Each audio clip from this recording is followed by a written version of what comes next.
Saudaraku, tim voli putra Jakarta Bayangkara Presisi berhasil memenangkan pertandingan melawan tim Jakarta Garuda Jaya di pekan ke-6 putaran kedua ajang Proliga 2024, di mana pertandingan tersebut menghasilkan skor di set pertama adalah 25-15 kemenangan untuk Jakarta Bayangkara Presisi.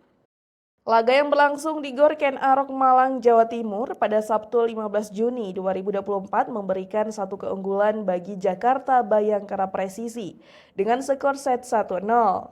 Pada set pertama, Jakarta Bayangkara Presisi langsung menekan di awal laga.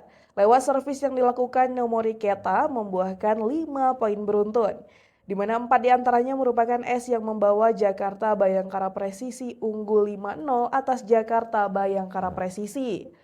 Sementara itu tim debutan Jakarta Bayangkara Presisi berjuang mendapatkan poin dan memperkecil ketertinggalan mereka. Namun tim yang rata-rata dipenuhi pemain muda ini kesulitan mengimbangi performa baik dari Jakarta Bayangkara Presisi, di mana tim yang diperkuat oleh Randy Tamamilang ini berhasil melaju mulus mendapatkan poin-poin beruntun. Walau demikian, Jakarta Garuda Jaya tak henti memberikan perlawanan dan menyulitkan Jakarta Bayangkara Presisi. Poin demi poin yang mereka peroleh berhasil memperketat selisih poin menjadi 8-14. Dengan begitu, hanya ada 6 poin yang memisahkan jarak kedua tim.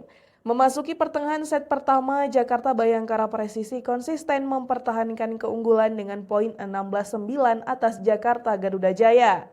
Dominasi yang terus bertambah membuat Jakarta Bayangkara Presisi unggul nyaman dan bermain dengan penuh percaya diri untuk mencetak poin. Tetapi Jakarta Garuda Jaya yang tak bisa diremehkan terus berupaya memperbaiki performa mereka di sisa set pertama. Di sisi lain, Jakarta Bayangkara Presisi yang tak luput dari kesalahan memberi tambahan poin bagi Jakarta Garuda Jaya untuk bangkit dari ketertinggalan mereka.